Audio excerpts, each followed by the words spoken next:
Hello student, how are you? Welcome to all of you my YouTube channel Study Result World।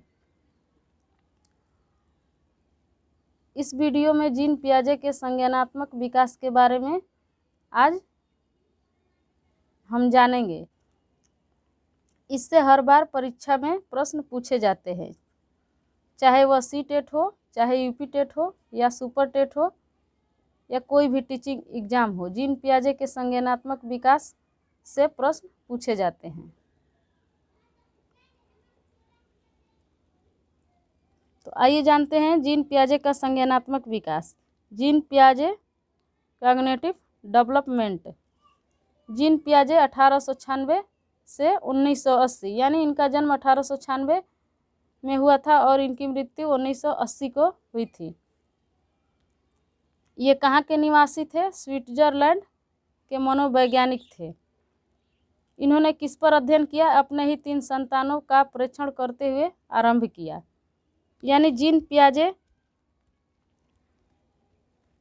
ने संज्ञानात्मक विकास के सिद्धांत को देने के लिए अपने ही 3 संतानों का परीक्षण करते हुए अध्ययन आरंभ किया और अन्य बच्चों पर भी अपना एक्सपेरिमेंट जीन पियाजे ने किया। आइए देखते हैं संज्ञानात्मक विकास का अर्थ क्या होता है। संज्ञानात्मक विकास का अर्थ बच्चों के सीखने और सूचनाएं एकत्रित करने के तरीके से है।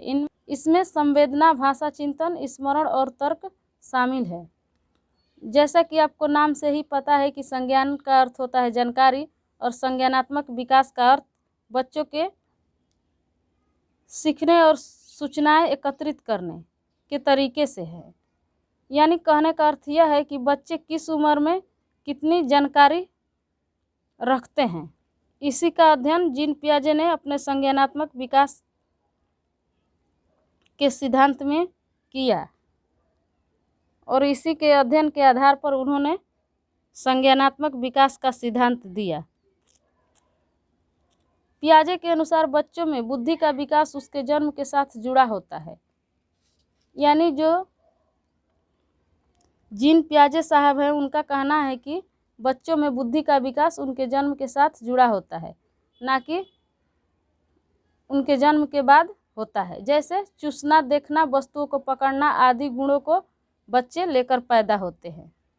संज्ञानात्मक विकास एक निश्चित अवस्थाओं के क्रम में होता है। इन अवस्थाओं को पियाजे के संज्ञानात्मक विकास के नाम से जाना जाता है। यानी जीन पियाजे साहब बहुत से अध्ययन करने के बाद उन्होंने 4 अवस्थाओं के बारे में बताया।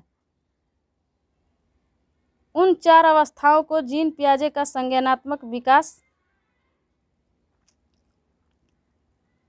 के नाम से जाना जाता है। पियाजे ने संज्ञानात्मक विकास की 4 अवस्थाएं बताया है। पहला है संवेदी पेशी अवस्था, सेंसरी नोट्स स्टेज। जन्म से 2 वर्ष तक की अवस्था संवेदी पेशी अवस्था होती है। पूर्व संक्रियात्मक अवस्था 2 से 7 वर्ष तक की अवस्था को जीन पियाजे ने पूर्व संक्रियात्मक अवस्था कहा है। मूर्त संक्रियात्मक अवस्था, स्टेज ऑफ कंक्रीट ऑपरेशनल, 7 से 11 वर्ष की अवस्था को जीन पियाजे ने मूर्त संक्रियात्मक अवस्था कहा है। चौथा है औपचारिक या अमूर्त संक्रियात्मक अवस्था, जो कि 11 से वयस्क अवस्था तक होती है। इसको जीन पियाजे ने अमूर्त संक्रियात्मक अवस्था या औपचारिक अवस्था कहा है।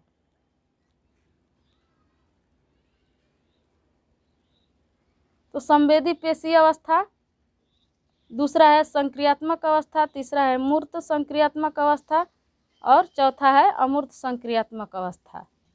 यहाँ पर शॉर्ट फॉर्म में लिखा गया है, इसका डिटेल में वीडियो आपको मिल जाएगी, जिससे कि हर बार परीक्षा में प्रश्न पूछे जाते हैं। सी-टेट, यूपी-टेट, सुपर-टेट सभी परीक्षाओं में इससे प्रश्न पूछे जाते हैं। इनकी अवस्थाओं के बारे में आपको अच्छी तरह से जानकारी रखना आवश्यक है, क्योंकि सी-टेट का परीक्षा 20 अगस्त को होने वाला है। तो अपनी तैयारी आप अच्छी तरह से कीजिए और एक एक टॉपिक को बारीकी से पढ़िए।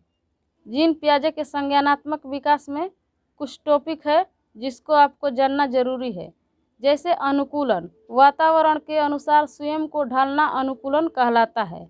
और दूसरा है आत्मसातीकरण, पूर्व ज्ञान के साथ नवीन ज्ञान को जोड़ने की प्रक्रिया को आत्मसातीकरण कहते हैं। तो अनुकूलन और आत्मसातीकरण को आपको याद रखना है, क्योंकि कई बार परीक्षा में प्रश्न इससे भी आ जाते हैं।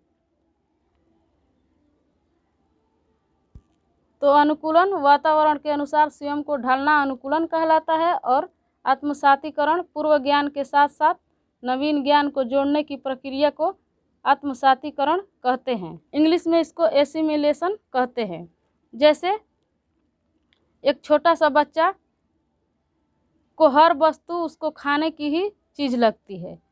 जैसे एक बच्चे के हाथ में कुछ भी आप देते हैं तो उसको ये लगेगा कि ये खाने की वस्तु है, क्योंकि एक बच्चा खाने और रोने के सिवा अभी कुछ नहीं जानता। इसलिए एक छोटे बच्चे को जब भी आप कुछ हाथ में देंगे तो वो सीधे अपने मुंह में उसको रखेगा। उसी को आत्मसातीकरण कहते हैं।